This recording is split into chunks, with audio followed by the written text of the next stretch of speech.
Um, Now, the how, the big how. This is where we're going to spend the next probably half an hour or so, I hope. It shouldn't be a lot more than that, because then people's ears are going to start falling off. We can't have that. Then again, then we can't hear the coaches. It might be an advantage. I have split the how up in a couple of levels. And I'll start out with the personal level, what we can do ourselves to help improve consistency. First of all, should be obvious for any referee, learn the rules. And by learning the rules, that's also a matter of trying to really trying to understand the rules, because anyone can read a rule book, but we can also read it like the devil reads the Bible. And we need to try and understand what the rules are actually saying, and implement that when we referee. Next, I put stay fit, because in order to call the game correctly, we all know also as well that positioning is paramount for doing a good job. And in order to do that, we need to stay fit. That's something we can do ourselves. We need to be able to recognize situations during the games. Over the last couple of years, we've all seen an increasing use of video situations. The full game evaluation have started in Ireland as well. And by watching basketball, understanding it, discussing it, we'll be able to better recognize situations and in that way respond in a uniform way when we see similar situations on court. And with my next item, be humble. I think I might be starting picking a little in some referees' ribs, sometimes even myself actually. What we need, or a referee needs a certain amount of an ego in order to be a good referee. But one thing is being a good referee, because one good referee doesn't make a summer. That doesn't make a good product for the NLOC, to the entire tournament or all basketball games in Ireland. What we need to do is to be a team, a unit, a group of referees doing the same job. And by being humble, I mean that we have to be able to put away our egos and do what's better for the team, and do what's better for basketball, as Basketball Ireland sets off to do that in our country. As a group of referees, we can never agree on anything that should be done, and what's better basketball, how should the rules be interpreted, and so on and so on. But we can commit to do things the same way nevertheless. And that's what I mean by being humble. That leads to no personal interpretations. We all know that referee thinking, oh, this particular rule should be handled differently because I feel personally that that makes basketball a better game, or whatever. Possibly we all, we might have a little of that, all of us. Personally, I've experienced it since moving to a new country and seeing basketball played and refereed in a slightly different manner than I'm used to, and maybe having to adapt a little, not to stick out too much from the big picture. And then this, I think this is most important actually. Stay curious. Don't just think that the way that you see basketball is the correct way. If you see someone doing things differently, ask questions. If someone asks you, answer questions. And if you are not sure about an answer, then admit that you actually don't know, and look for that knowledge yourself with either higher level, more experienced referees, whatever.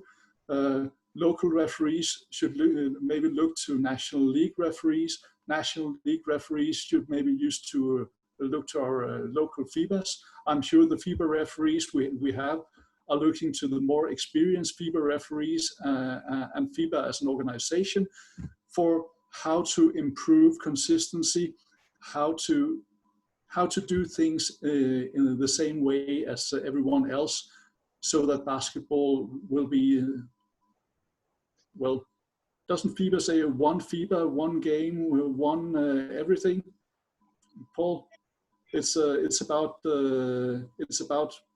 one game of basketball and keeping it on the same page everywhere. Of course, there are local variations in level and everything, and every basketball game can't be refereed in the same way, because we also need to take into account the players' level and their skills. But there is things that we must ensure is handled the same way in every game.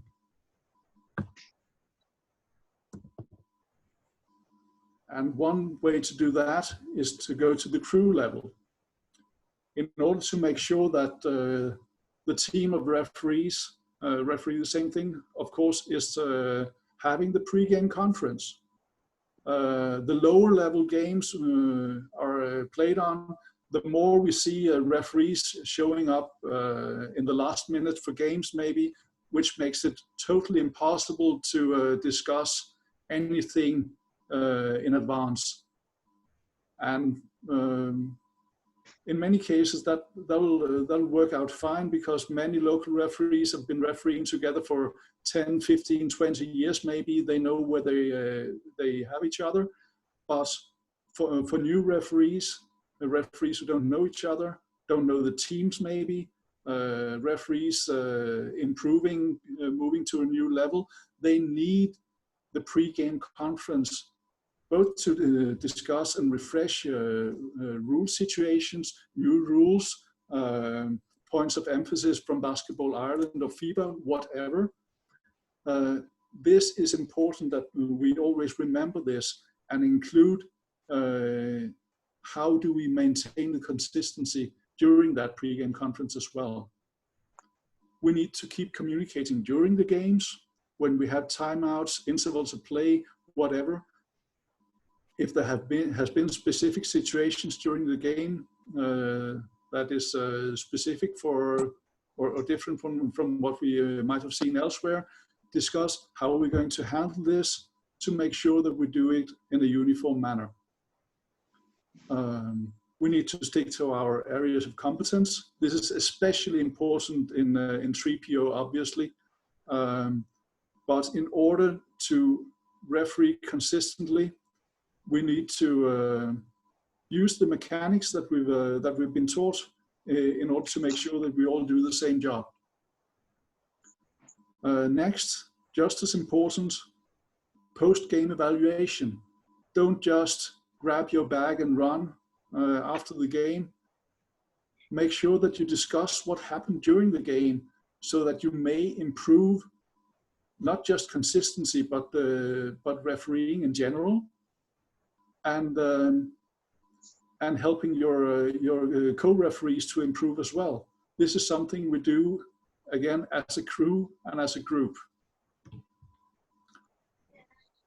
Going on to the general level.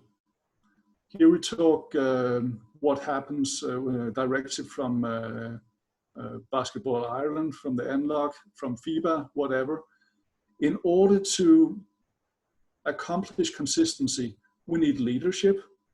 We need someone actually pointing the direction for where we're going to go as a group of referees. Because if we don't have the leadership, we'll have little leaders everywhere making local variations of how things are done. And that might be very good in the small picture, but it makes the big picture a mess. So we need leadership in order to accomplish this. One of the tools for leadership will also be education, naturally. We need to get better referees, and we need to keep progressing with our skill sets, our general knowledge about the rules, mechanics, individual officiating techniques, everything. We need information. We need to make sure that referees on all levels, on any level, is informed about how they're supposed to do things. I'm sure that most of us here tonight are involved in basketball at a fairly high level. We really want to be here. We want to improve, which is why you're here basically. So it might be a common practice for us to do this, but there's also new young referees who haven't maybe really found out how to look for the information themselves. We may have clubs, coaches, players wondering how we as referees are doing things and why. And we need to provide that information for them, either by sending to the clubs or make it available online easily, so that everyone can find out what we're doing and why. Explanation. We will have referees that are used to doing things the same way they've done for maybe 15, 20, 30 years, which is also a kind of consistency. But what we need to remember there is that basketball is a dynamic sport. It has evolved definitely over the last decade or 2 decades, but it's a development in progress. And when the game evolves, we need to evolve as referees as well. And whenever referees or players or coaches or whoever questions what we're doing, we need to be able to provide that explanation. We will also have to, the leadership will also have to explain to any common referee to make sure that the referees actually understand why they're doing things in a specific way. Sorry.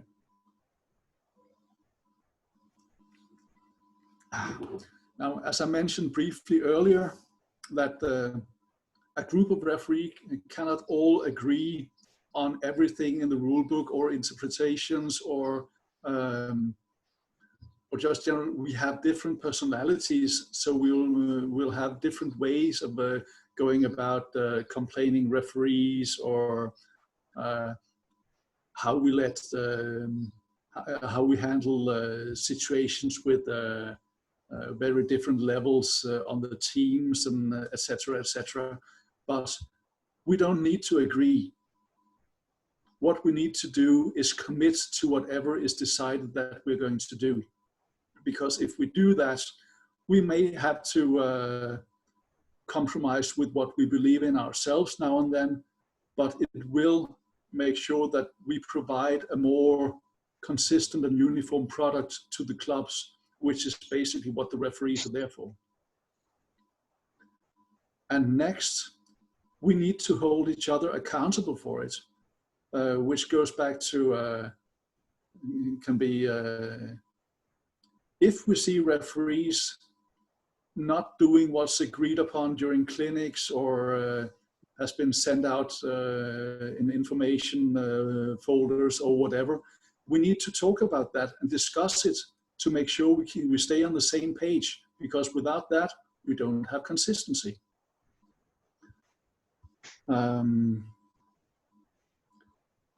Now we talked about the personal level, the crew level, and the general level. And now I'm going to continue to what I call the bonus level. Back, I think it was 12 years ago or something, we, in Denmark, what is similar to the NLOC, decided on some directives or rules of thumb to the referees in order to improve consistency. And it's caused a lot of discussion, to say the least. But I'll try to illustrate a little what I'm going to talk about here. When we referee, the bars I've just made here will show one referee, with the green area showing maybe, let's say, a no call, and the red is a call. And those are the obvious things that everyone can see and accept. And then based on either the referee's skill or position or whatever, we'll have a gray area where we either don't have the position, the play happened too quickly or whatever, so we actually don't know what to call. Now the sizing here is not to any fixed scale, so that to say that 5 to 10% of all calls is guesswork. That's not the case here. This is just to illustrate what we can do. Think of it as by improving our personal level, we can make the gray area smaller. By group or crew consistency, we can align the gray areas. But by implementing further directives for specific situations, we could actually more or less eliminate the gray areas. What happens is that if we take, for example, let's say a charge block situation, then we have maybe, we might have, let's say, 1 or 2 situations in every game where we're not sure. So just as an example, if we say, if we don't do anything, we could have this. So someone will be going for the charge, some will be going for the block, and the line we have is inconsistent. And that is what will be perceived by anyone involved in the game as well. But if we, for example, say, not that we change the rules for when it's a charge or a block, but by making a specific call for when we're in doubt, that 1, maybe 2 situations and now and then. If it's, let's say, just we call the charge every time, then we'll have a higher perceived consistency by everyone involved. This is just an example. We did it in Denmark with 4 or 5 different situations, like the charge block, goaltending, if the offensive player is leaning, etc. We could probably provide those if anyone is interested later. But this is just to visualize what we try to, and what I actually feel we accomplished achieving in Denmark back then.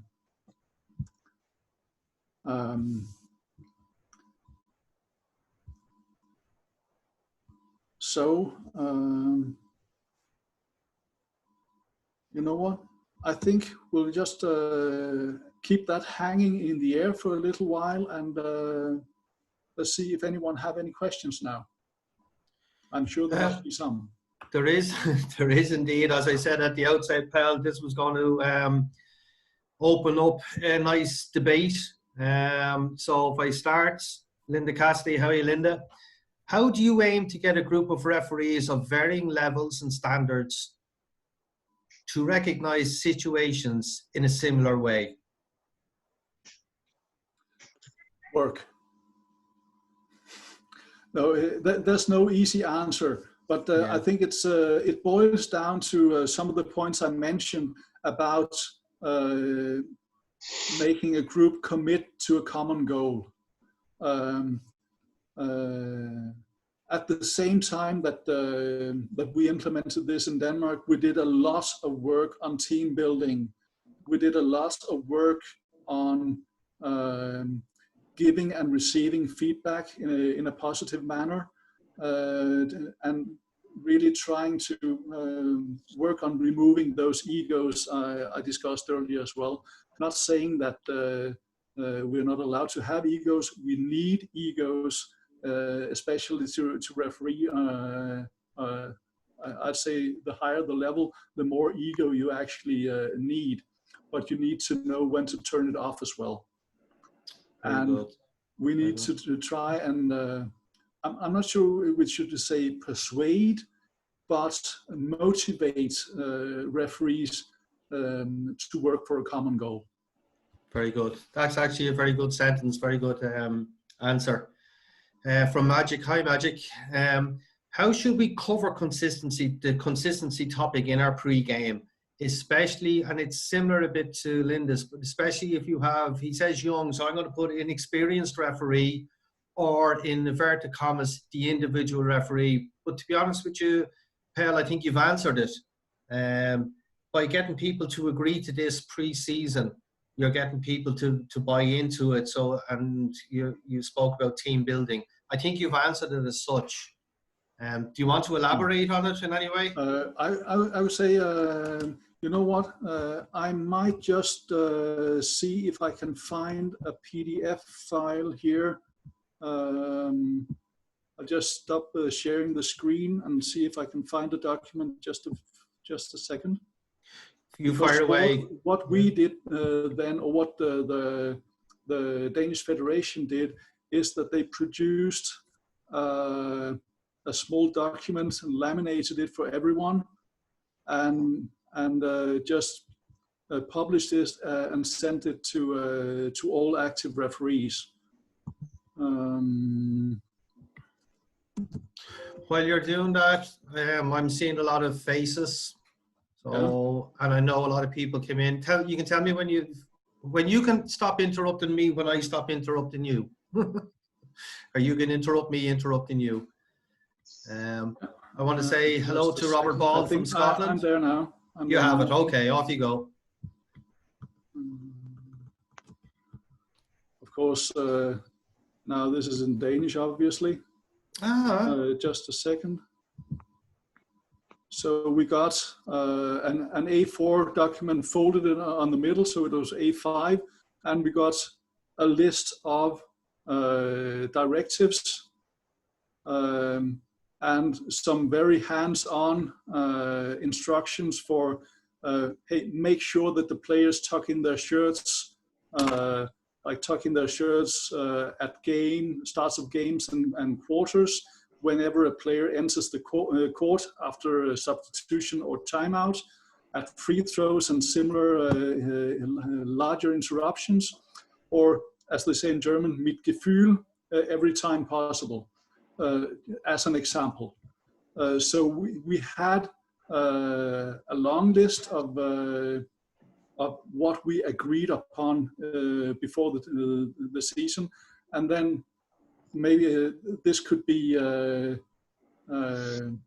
whatever the crew chief decided he felt would be important, or whatever we feel might be lagging slightly over the season, or what might be brought up by any other referee. So as always with a pre-game conference, we have only so much time, and the higher the level, the more we can put into it, the more the referees is able to cope with. So to address the question more directly, if we have, for example, a new referee, keep it simple. Yeah. But if everyone is informed about what they're supposed to do, then that's the start. Very good. I want to jump a few questions. I'll come back to remind me Patrick, Johan, and Pat Zerna, but I want to also say, I know again, like last week, I think it's 3:30 in the morning in Australia. So hello, Pat. You're very welcome. But I want to jump down to one, and it's from Eric Maitland. And the reason for this is probably my fear, and probably a lot of people's fear, is that we mention something and we mention a particular foul or a particular situation, the fact that you mentioned charge block, and already my fear is coming. A referee will head off while we're only in a discussion and even a pre-discussion situation with this. Somebody will head off now after the night saying, are you saying to call an entire game grey areas as offensive or defensive fouls throughout? My fear is that somebody will go off tonight and say the referees are going to call all grey areas in all calls or in, you know, a particular way. So I'm going to let you answer that question if you don't mind. Well, that's a matter of perception, obviously.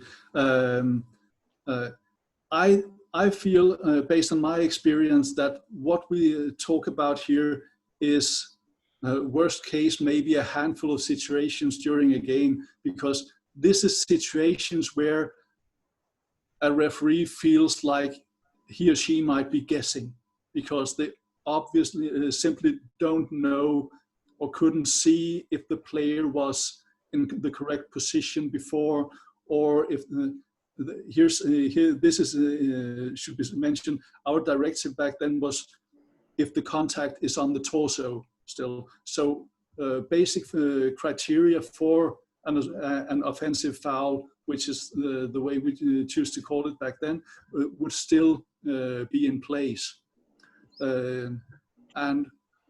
So this would probably be about what we call maybe some of the 50-50 situations that could go either way. Very good. I know when I spoke to you about this, and I want to go back to one of the questions Patrick Johan is after bringing up, and you've mentioned this to me privately, but it'd be good to go through it tonight. Was this document also provided to the clubs? Yes, it was put online on the federation's homepage as well, so it was publicly available. Okay, and they knew. I don't think the whole document was communicated to the clubs, but the list of basic directives were communicated to all clubs pre-season. Very good. I'm just trying to see if there's any more. There is. How do you think the best way to come to decision as to what call you make for the grey areas? How do you think the best way to come to the decision as to what call? It comes, I think, known the number. It's a number, but I think it might be Emma. So if it is Emma, unmute yourself there, and you might just ask that question. Well, can you hear me? Yeah, we can hear you. What I'm possibly trying to say is, as a group, what way is it decided? Is it through speaking to the coaches and the players, or is it done through a different concept as to if it's the charge block and it's a grey area, we layer on the side of a charge or we layer on the side of a block? What information or what criteria applies to what decision you would go with? Does that make sense? Yeah, I think I understand your question. Of course, this is an example or a ball thrown in the air to see if someone catches it. But what we did, and that's what I can refer to, is that in Denmark it was a matter of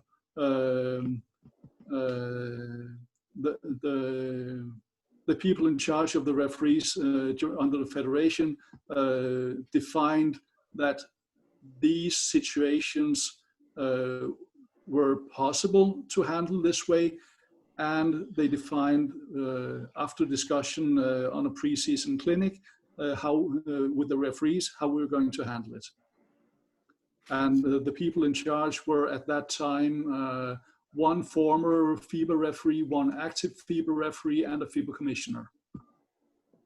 Perfect, yeah. So a collective group would come to a decision. Yes, but with the referees, naturally sanctioned by the federation as a whole, but from the perspective that if anyone is going to define some general directive or fill any hole in what FIBA provides, then it should still come from the people responsible for the referees, because the group of coaches as a whole wouldn't agree anyway. Naturally, we have had that situation later as well, where the Danish Basket League clubs came with a unanimous wish about handling specific situations in a specific way, and the referees group chose to do that from the viewpoint that we are providing a service to the league, and if they want something within reason to be changed, then of course we'll do that within reason. Very good. When I said you had opened up, Yeah, it's nice. It's brilliant. I feel my hand reaching into the hornet's nest. Oh, absolutely. Please don't get stung, okay? But it is opening up, and everybody can see these in the chat. Yeah. But it gives ideas. So maybe you can stop this one immediately and we have a grey area. Yeah. And everyone who's ever refereed will know that sometimes you just don't know. Exactly. It's not often, but sometimes you just don't know. And that's the few situations we're talking about. The gray areas on my PowerPoint presentation earlier was a way of visualizing how that might look, and to visualize how we got a more even line between the red and green sector by removing the gray area. Okay, I want to keep going. I know I'm eating into Lynda's time, and smile at me, Lynda, that you don't mind. Good. This is something that we're going to have to come back to, and I'm delighted we're going to have to come back to it. But 3 quick ones. One, the grey area. Why not use the possession arrow rule? Put a stop to that immediately, will you? The alternating possession. The thing here would be consistency as a group. And because we're all different people, different personalities, have different backgrounds, we just had the question referred as you see it. And if you saw it and you're sure, then of course you call it that way. But the thing is, if you're not sure, and possibly most of the group wouldn't have seen it either from the same position you had, if we make sure that we all do it the same way, then we achieve the consistency. Absolutely. Maybe just 1 or 2 quick ones, and it's a fear, I think. Mike Daly, hiya Mike, in Limerick. He just fears that we look as if we're making it up rather than, we're making up the thing rather than going with the right call. And I can see that fear, and Mike is right. How would you deal with that perception? Maybe even just add to it the perception that it might be an out for referees. I wasn't 100% sure, so I erred on the side of, because that's what I've been told to do. Would you see it as a referee using it as an out from making a decision? Possibly. Okay. But then again, that's a matter of education, because in the education of the referees, we also have to work on the mindset. And that might relate a little to what Lynda is going to discuss later as well with professionalism. And I feel that that's a bit about taking pride in what you do and make sure you do it right. And if you feel by yourself that you're taking the easy solution or the easy way out, then that's not a matter of removing gray areas or not. That's a matter of having the mindset to be a referee. Absolutely. I knew this would open up debate. I knew it would open up comments, etc., etc., and that's exactly what it's done. The most questions have come in. Pelle, this is part 1. I don't know if you've been in at any of our previous sessions, but say if you take last week, we had a question or 2 that came in after the session was over, and I was able to bring, say, Emma back in to answer the questions that were left over from the previous week. So what I'll do is I'll take note of all these questions. There are a lot more. The a lot more comments, a lot more questions, and we will revisit this, because you've already said it. To try and get referees to buy in is one thing. To try and get the federation, coaches, players, all of us to buy into it, it's a huge topic, and one that won't be covered in 45 minutes. But would you mind coming back next week, maybe for a few minutes with us and taking a couple of these questions? Sure, that should be possible. Brilliant. Or Brilliant. even if we have time after Lynda's session later, maybe then as well. But we'll see. Okay, absolutely. Can I thank you very much for causing more problems than you've saved. I know. Seriously, it's probably a conversation. I'm a troublemaker. I know. It's a conversation that maybe we should have started years ago in this country. And what you've done for us is started for us. So for that, thank you very much. And thank you very, very much for the presentation. We will be back at this. We will be back at this very soon. Okay, Pelle. Lynda Cassidy, you can unmute. Thank you. My God, that was a starter and a half. I know. How do I follow that? The pressure is on. I'm telling you, absolutely. Lynda, thanks for agreeing to present for us tonight. Holding the big ones back right into the middle of these, i.e. consistency and professionalism, and they do interlink. And I couldn't think of any better exponent of professionalism, both on and off the court, to present than yourself. So that's the first thing I want to say about Lynda tonight. Lynda's been one of Ireland's top referees now for I don't know how many years. She takes huge pride in her own development. Most of what Lynda's achieved is down to Lynda. Her going abroad to clinics at her own expense, never stop learning, never stop trying to develop. She is, as I said, the one person that jumped into my head when I thought I wanted to do or have a presentation on professionalism. She's refereed men's and ladies national cup finals, too many to start going through them. But she's been recognised both by players, coaches and her peers as being one of Ireland's top referees for quite a number of years now. And I've said enough. Lynda, please. Thank you. That's some introduction. It definitely makes me feel old as well. 42 is not bad, Lynda. I'll mute myself now. Okay. I should. Hopefully, everybody can see that. Everybody see that? Okay. Hang on. I'm gonna actually.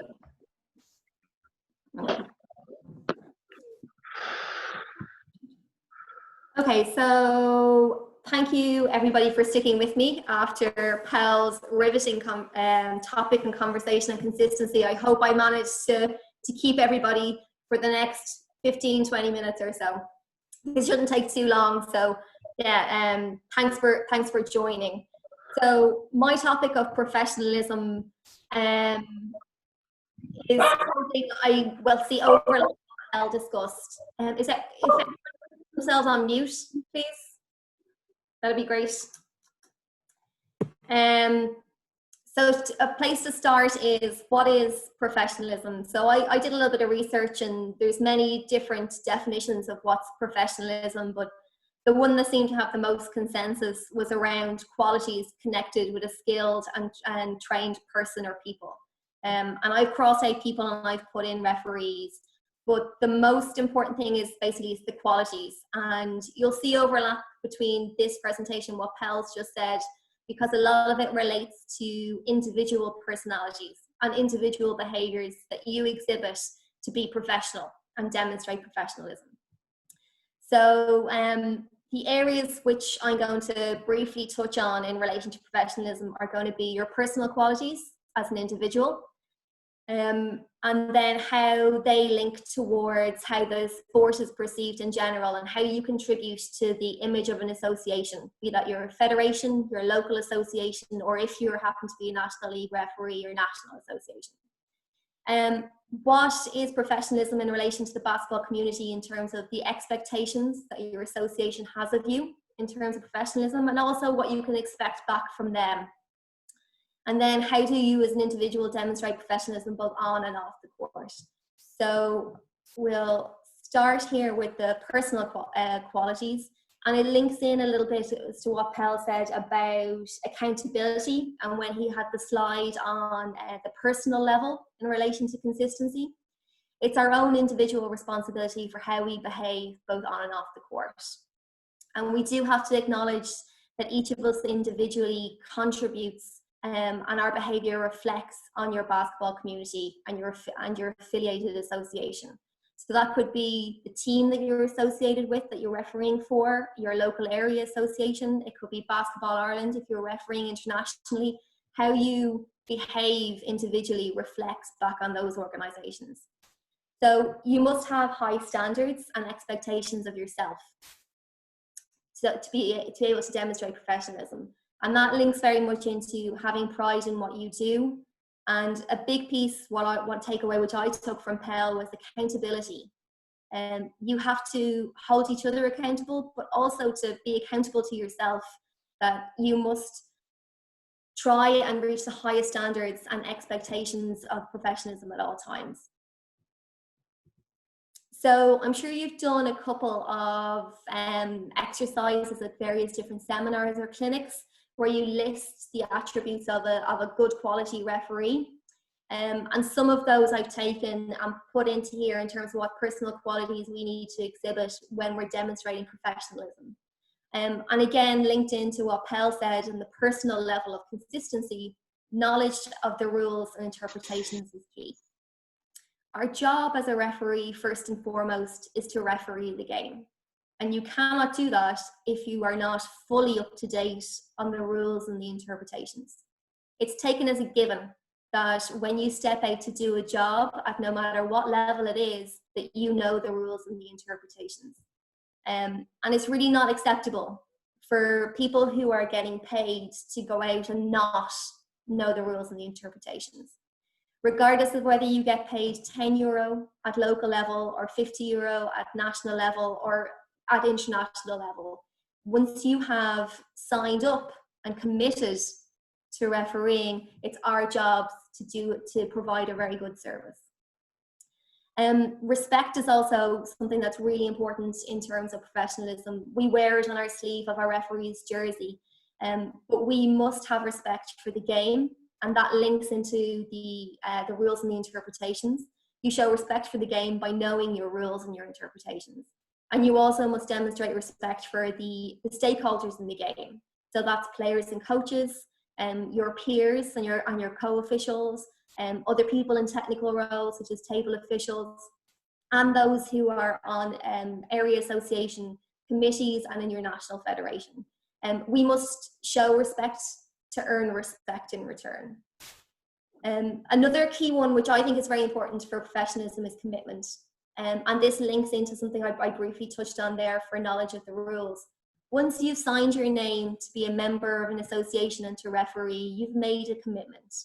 And it's up to you as an individual to follow through on that commitment. And these are things that you don't need to be qualified to do. Being committed, it doesn't require any specific qualification. Turning up, being prepared, showing respect, they're all easy things to do, but you as an individual have to take responsibility to try and enact them at all times. Punctuality, again, is another really important one. If you're not punctual, it's a very evident way of showing that you're not being professional in your approach. It's easy to turn up on time. Everybody's time is equally precious. So it's important that when you've signed up and you've made that commitment, you turn up to your games on time, be it 15 or 20 minutes before a local league game or the hour before the National League game. And this also ties into what Pelle was saying about the pre-game being really important, to try and have a level of consistency amongst your crew. If you don't turn up in time, you don't allow yourself the time and the space for your crew to have a pre-game and to be able to implement some consistency in the game. Another important piece is your image. So your image as a referee reflects back on your image of your association and the image of your federation. And that image is linked to both fitness and to your uniform. Fitness, you have to have in order to keep up with the game, but also by being fit, you have a mental concentration right the way to the end of the game. It's not just about being able to run fast, it's having a mental fitness as well. And your uniform, you need to wear what's prescribed by your association. So that's the right top that fits you, the right trousers, runners, socks, colours whistle. I know in some area associations we have yellow whistles for new referees. This also links into when you are refereeing, you wear the correct uniform. You don't wear your jacket on a Tuesday night at 9:10 in a freezing cold gym, because that's not part of your refereeing uniform. So everybody needs to take an awful lot of pride in their image, because it does reflect back on their area association. And lastly, kind of just some of the qualities I picked out for personally, communication. You have to be open to communicating, and this is both with your crew and with other stakeholders in the game. So you have to show an openness and willingness to talk, and also to listen to players and coaches, obviously at the appropriate times, not constantly throughout the game. And you also have to show an openness and a willingness to communicate with your co-officials.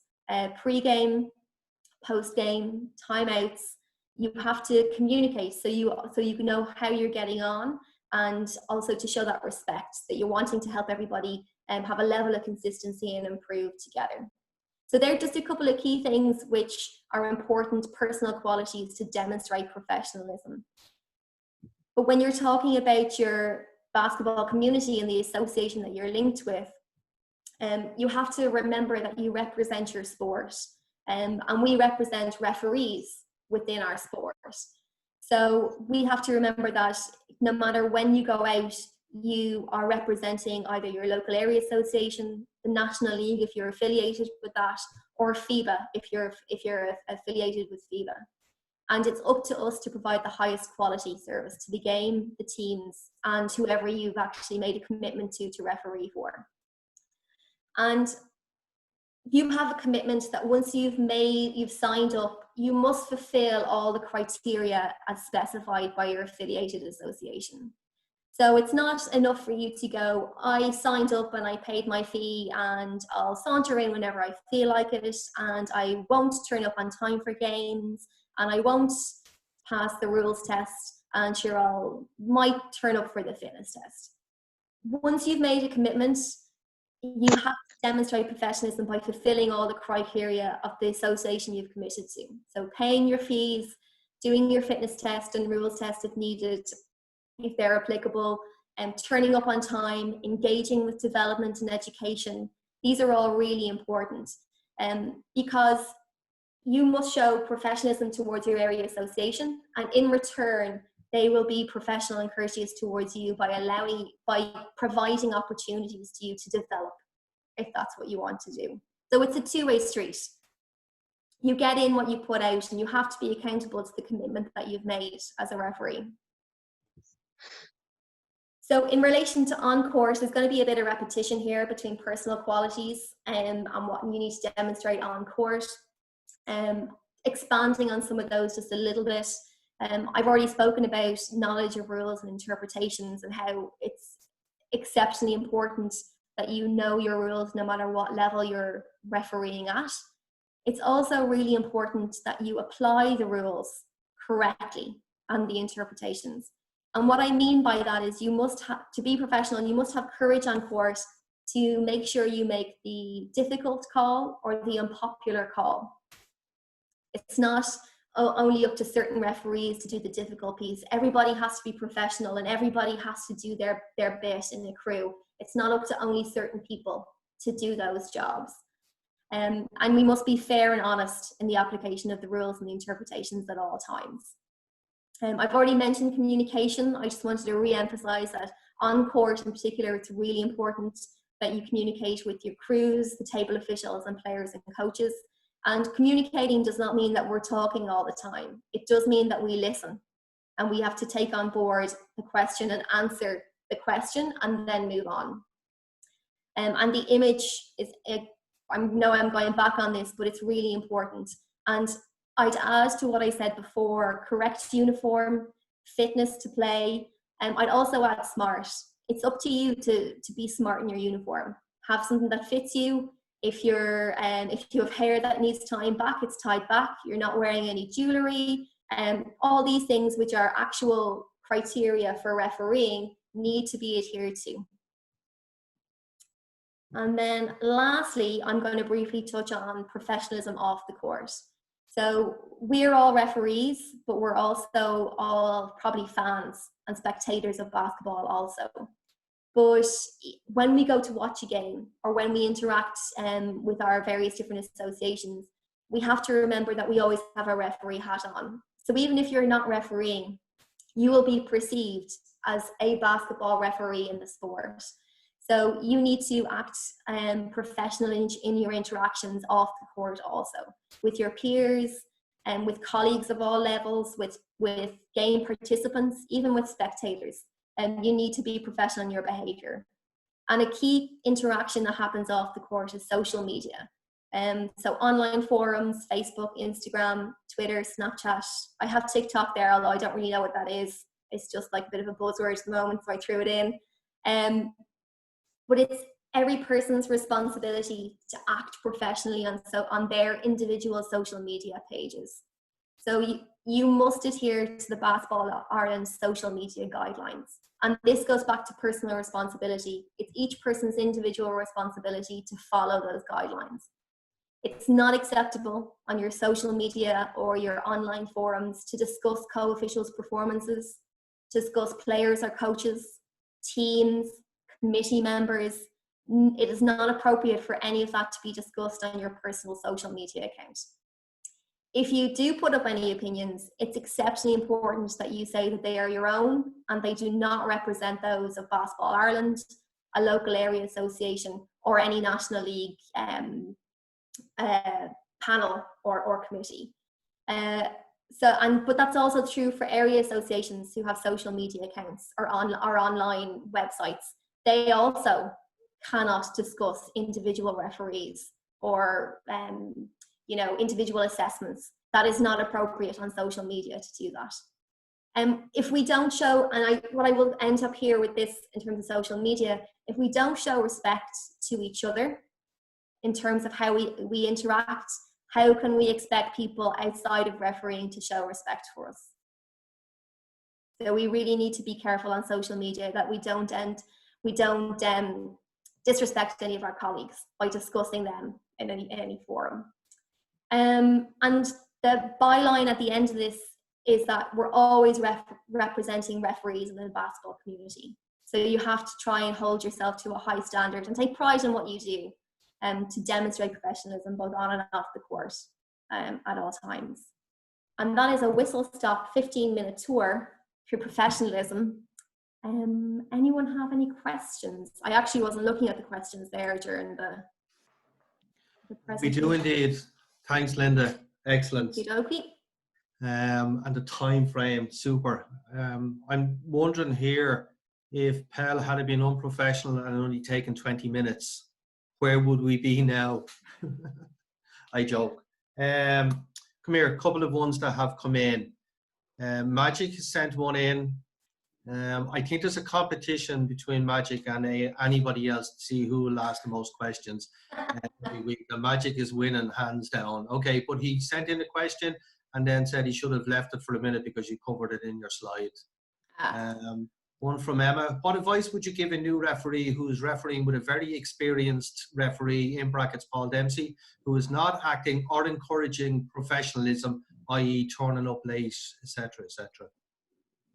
Okay, so what I would say for any new inexperienced referees, I wouldn't expect them to be confident enough to hold a fellow referee accountable if they weren't demonstrating professionalism. So what I would say is don't take on anything additional that could be extra stressful for you, but do continue to hold yourself to that high standard and take pride in what you do. So you continue to do what is considered professional. So turn up on time. And if they're not encouraging and they're not communicating during timeouts, you can try asking questions as a way of drawing them out. But if that's not working, you could contact, what I'd suggest is contact your area association and possibly getting somebody out to see you who is actively there to watch you and to encourage you and provide feedback. But yeah, for a young referee, continue to be professional in your own behaviour and accountable to yourself, but I don't expect you to hold anybody else accountable, especially if they're a lot more experienced.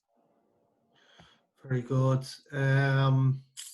Unfortunately, experienced referees turn up late too. I feel that we are taking money from clubs. They deserve respect also, no matter what the level of game being refereed, either an under 12 or the senior game. There is a mentality at local level just to show up and take the money. Do you want me to answer that, or is that just a... It's a long comment from a referee, and I think we would all agree that there is some of that out there, unfortunately. And this actually links very well into what Pelle said in terms of accountability. So you have to be accountable to yourself. If you're not going to be accountable to the clubs or to the team that you've perhaps signed up to referee for, or to your area association, at least have some pride in your own performance and in the work that you do, to turn up on time and do a good job. We are the only stakeholder in basketball that gets paid at every single level, so local, national and international. And although some people might think that the money is not sufficient or anything like that, once you've signed up and made a commitment, you know what you're signing up to. So you have to take it seriously and you have to follow through and be accountable and show more respect for the teams and the players and your association. Is it professional to take on too many games in a day? You could turn up and a referee basically is on their fourth game. I'm thinking Saturday, Sunday. You know, that we're not talking National League here, obviously, but you know, we're talking maybe Saturday morning, Saturday afternoon, Sunday morning, going into a hall somewhere and referee is on game 4. This is an opinion. This is not coming from anybody else, but in my opinion, that's not professional. Because how can you give the same level of mental preparedness and commitment to game 4 in quarter 16 as you did in game 1 in quarter 3? So this is my opinion. I don't know how anyone else feels about it, but in my opinion, that's not professional. Okay. Sometimes I think that it is worth noting too is that when attend a gym as a referee and there are spectators, the likelihood is that you are being watched for your reactions. Okay, yeah.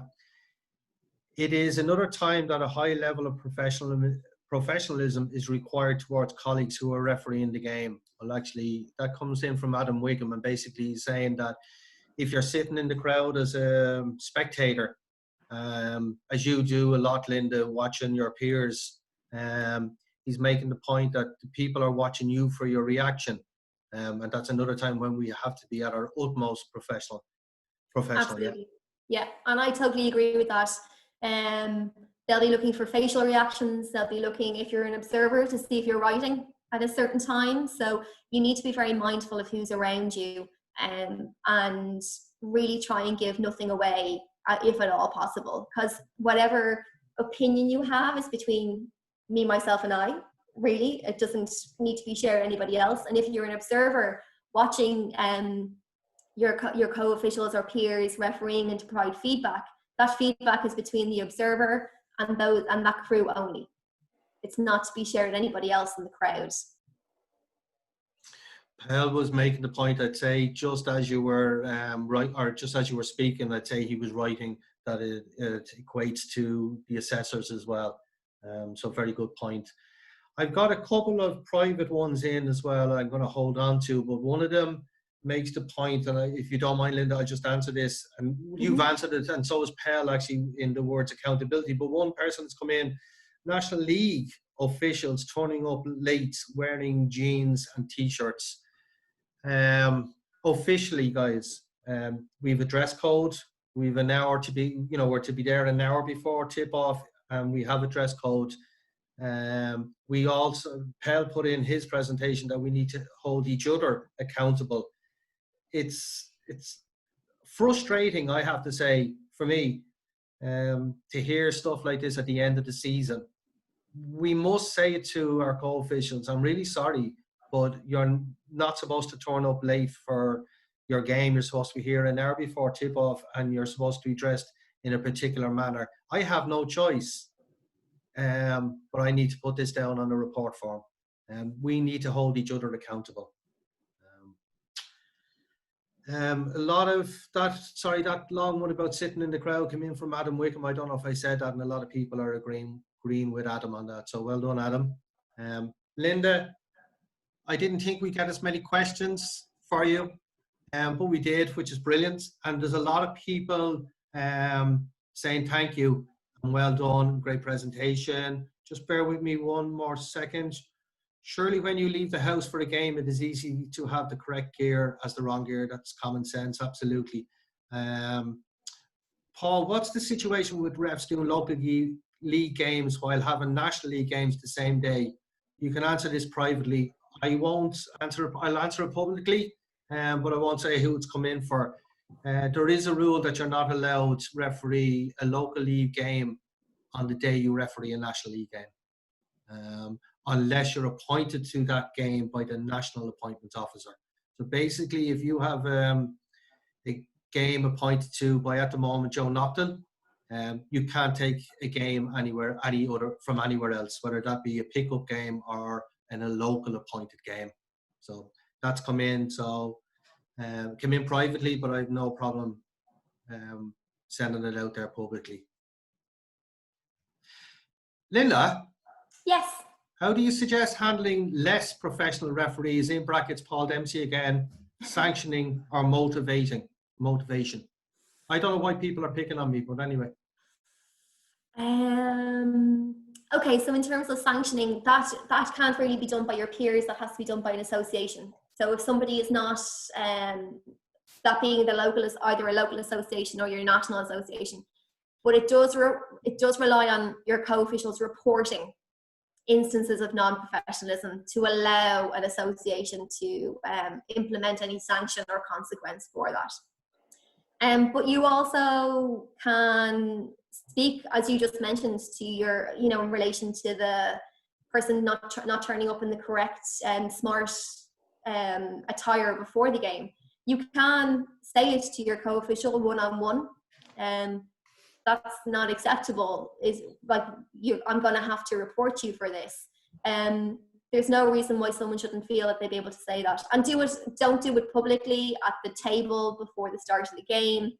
That's a conversation for the changing room, the pre-game, if it's just the two of you, or if it's 3PO and you don't want to say it in front of the third person, it's can I have a private word before you go out onto the court? So absolutely, it's important that we hold each other accountable, because it's only when we hold each other accountable and we individually start getting better that the group as a whole starts improving. And how do you motivate them? How do you motivate? Well, possibly the best way is consequences of maybe perhaps loss of game, or perhaps you're moved down the leagues is possibly the best way. I don't see any other way to motivate apart from getting buy-in through the teamwork perspective and saying, your image reflects negatively on everybody as a whole. So you might go, I don't care about me, but there's 4 or 5 other referees who are doing it correctly and it's also affecting their image. So you could possibly motivate them that way for the common good of the group. Yeah, just again, I hear motivation by sanctioning. It's a bit of a carrot and stick approach, isn't it, that you're talking about? Private one, and I again won't say who it's from. I would suggest accountability is done post-game, Lynda, not pre-game, as that could affect performance. And that's coming from a sports psychologist, not a critic. But can I just say that I went to a game, I know it was Liffey Celtics and an all-star American team. I know it was a charity game as such, but it was 3PO, and I think it was probably the Irish women's national team playing Liffey Celtic Stars or something like that. But there was 3 of us appointed to it, and one of them turned up drunk. The smell of booze off them was incredible. But I remember turning around to them before the game and saying it to them, if you were going out last night getting drunk, you shouldn't have volunteered for the game. And as the words are coming out of my mouth, I knew it. Wrong time, wrong place. Plus the elbow in the stomach from my other co-official telling me wrong time, wrong place. So I can see, post game may be the best time to address all absolutely. these. That's a really good point by that contributor. Yeah. Ooh, would you say, same there? And isn't there a professional aspect on the assessor's form? Wouldn't they get deducted points anyway? That's from Pat Zerna in Australia at 4:15 in the morning or something like that. Yes, there is, Pat, but we haven't been very good up to now on the consequences, on implementing the consequences. I think I mentioned this, I don't know, was it last night or last week, but it's we're in a place where that can happen now. Lynda, we're at that 8:15, that hour and a quarter, and you're on as nearly as long as Pelle, so Woo-hoo! well done. Not a competition, Pelle, no. No competition. Absolutely brilliant from both of you. Thank you very much. Huge numbers again. They're only starting now to say goodnight, and they're all coming in saying, I think that you can see they're brilliant. Thanks, Lynda.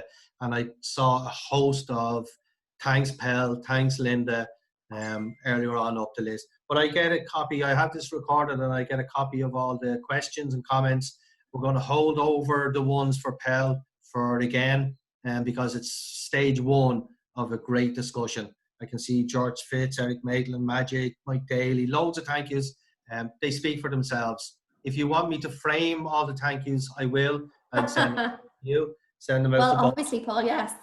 Absolutely. Just to remind everybody, back here again in a week's time with, off the top of my head, Aaron O'Connell on mindfulness, which will take in concentration, focus, everything like that. I heard the presentation given to the coaches already. It's excellent, and that's why I've invited them here to do the same for refereeing, followed by Mark McGettrick on penetrative dribble and how to officiate it. So I'm really looking forward to those for next week. And I thank everybody for coming again. Please, we have a week between now and next Wednesday. Stay safe, and thank you very much. Good night, everybody. Bye.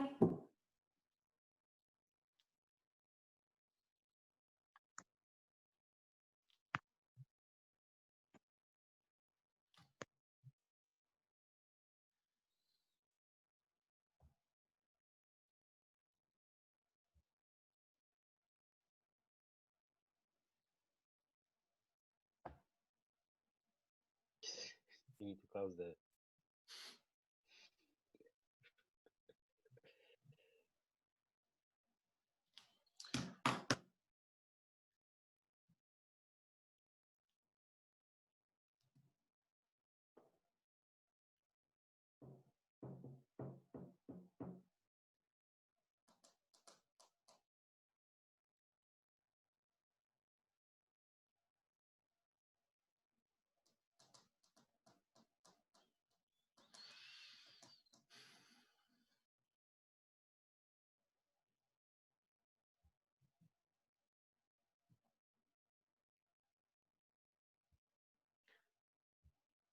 Pelle, can you unmute yourself there? Yeah? Yep, just did. Okay. Just bear with